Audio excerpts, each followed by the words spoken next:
Hey, I'm Mark Clement. I'm a contractor, I'm a carpenter, and I'm a content guy. And I'm here today with Wright Products to install their premium mortise lock set on this storm screen door.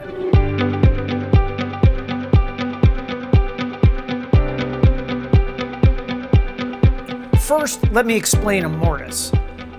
In an old wood door, a mortise would be drilled, holes would be drilled in the side. In a modern aluminum door, these doors are extruded, so it's essentially the hollow into which the lock set is going to pass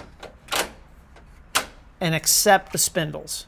So the sweet spot on your screen door to make sure your Wright mortise lock hardware is going to fit is the existing screw holes.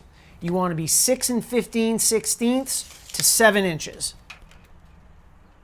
On this particular door, this knockout, or what might be called an escutcheon pocket, is big enough and we're good to go. The next piece of information we need is door thickness. So this door, just north of 1.5 inches, so we can call it 1 5/8.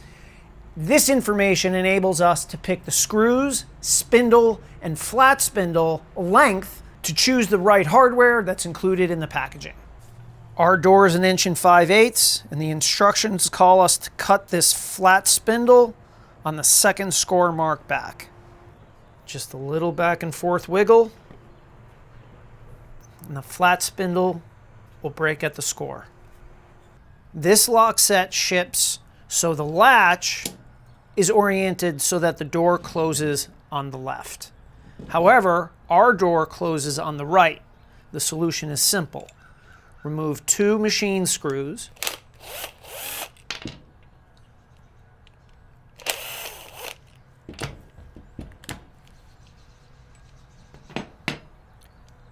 Flip the latch around and replace the strike plate. Make sure up faces up. Slot the lock set into the door, making sure it aligns with the rail inside the door. And what you're really looking for is for the spindle to be centered in this knockout. To accommodate for different doors, Wright has included shims or spacers that live behind this strike plate to accommodate and make up for that issue. All you have to do is take out a few screws,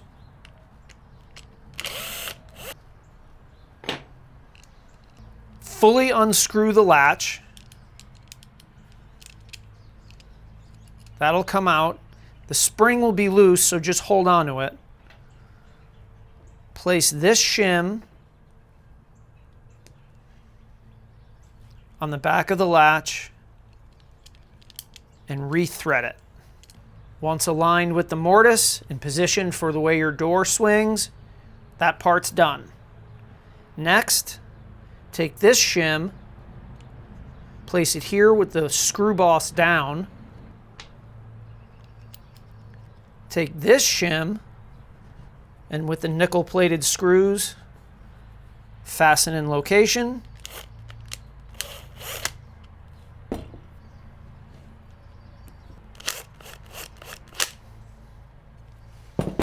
And finally, the top shim needs to be oriented such that it fits right in here.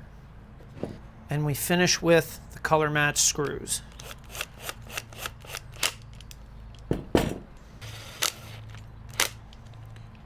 Shimmed. So now, back to our regularly scheduled program, we're going to set the lock set in the mortise. Now in a replacement situation like this, if I can find the old holes, I'm going to use them. I'll take the number 8 metal screws and I'll just tuck them in there. Not too tight.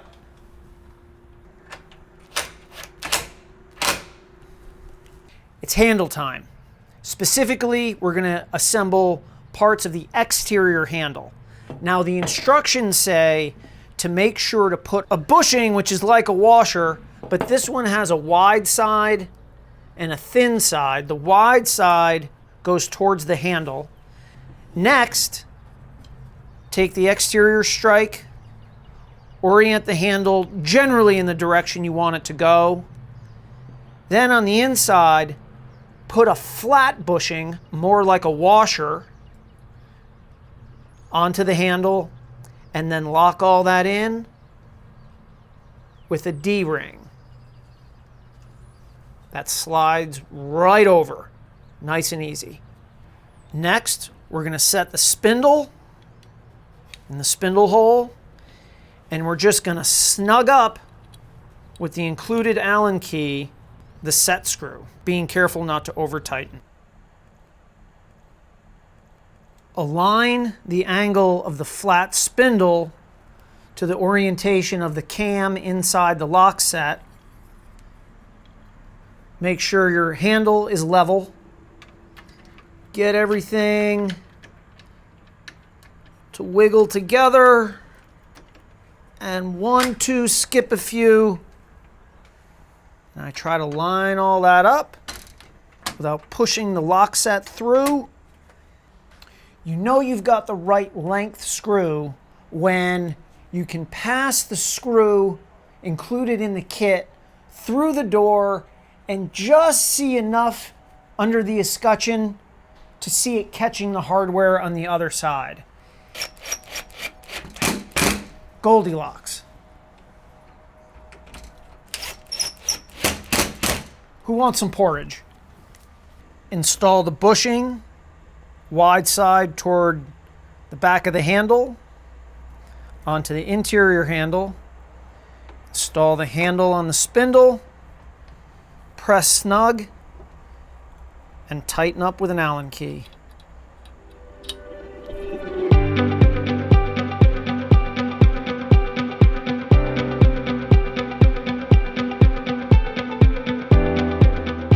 Hey, thanks for watching. I'm Mark Clement, and I hope I helped you use the right products for the right job.